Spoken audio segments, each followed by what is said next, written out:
Olá! Hoje a gente vai mergulhar numa história que vem lá do plano espiritual e que, olha, desafia tudo que a gente pensa sobre sofrimento, sobre traição e até sobre justiça.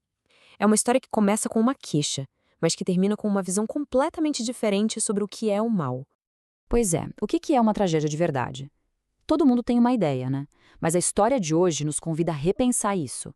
O que parece ser uma dor gigantesca, na verdade pode ser só uma felicidade disfarçada quando a gente compara com um sofrimento muito, mas muito mais profundo. E tudo começa com o que parece ser uma queixa de amor. A gente vai conhecer o André, um espírito que acabou de chegar no plano espiritual e que está carregando uma dor que para ele é insuperável. Ele se sente profundamente injustiçado. O André tá assim, desolado. Ele conta pro seu novo amigo, o Vicente, que a esposa dele, a Zélia, seguiu em frente, se casou de novo. Para ele, cada detalhe desse novo casamento é como uma facada, sabe? A prova de que o amor deles foi esquecido. Ele se vê como uma vítima, totalmente incompreendido na sua dor. Só que a resposta que o André recebe não é bem um nossa, coitado de você. Pelo menos não do jeito que ele estava esperando. O Vicente fala uma coisa totalmente inesperada, uma frase que muda o tom da conversa e já prepara a gente para uma história bem mais sombria. Nossa, que frase forte, né? Com isso, o Vicente não só diminui a dor do André, mas ele cria um suspense na hora. O que. O que poderia ser muito pior do que a dor da traição que o André sentia? Bom, para entender, a gente precisa mergulhar na história do Vicente. Então, vamos lá. Vamos conhecer a vida que o Vicente teve.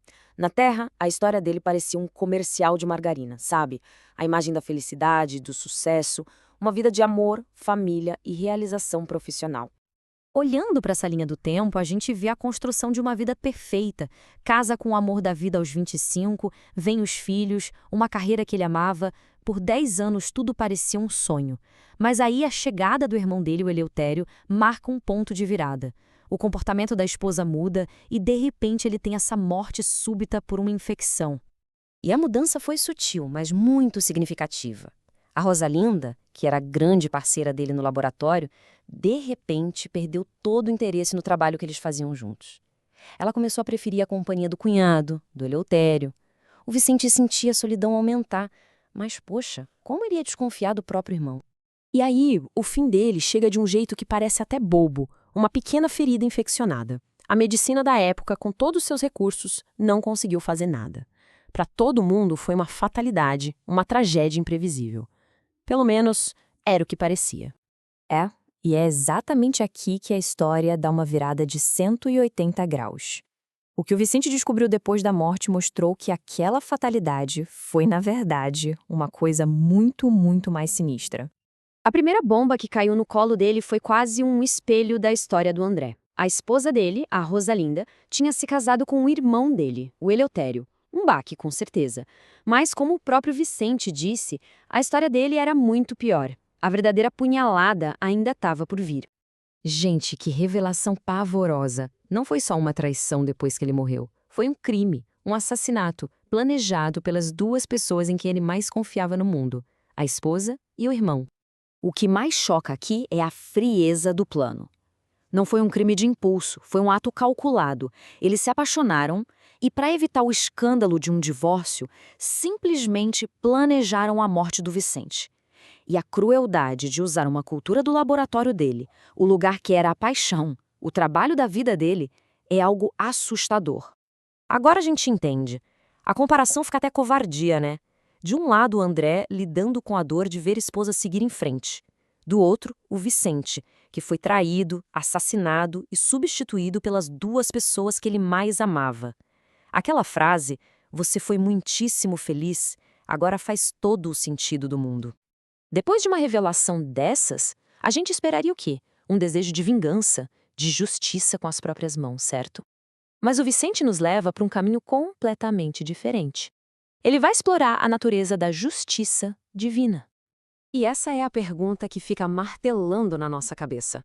Ué, mas e a justiça? A Rosalinda e o Eleutério estão lá, vivendo felizes, ricos, respeitados pela sociedade. Como assim? Onde é que fica a consequência por um crime tão terrível? E a resposta do Vicente é de uma calma que chega a ser impressionante. Ele não está ansioso por vingança, por punição. Ele confia numa lei maior, uma lei universal, de causa e efeito. Ele sabe que a semente do mal foi plantada e que os frutos inevitavelmente vão chegar. A justiça não falha, ela só trabalha no tempo dela. E aqui a gente chega na conclusão mais profunda e talvez a mais desafiadora da história toda. Para o Vicente, que sofreu o que há de pior, o mal não é uma força maligna pura, é simplesmente ignorância. A Rosalinda e o Eleutério fizeram o que fizeram não porque eram a encarnação do mal, mas porque ignoravam as leis espirituais, as consequências reais dos seus atos.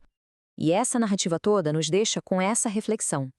Se os atos mais terríveis nascem da falta de entendimento, então a jornada mais importante para qualquer um de nós não é ficar buscando vingança ou punição, mas sim buscar o conhecimento, a compreensão e a sabedoria, que nos impedem de plantar sementes tão amargas.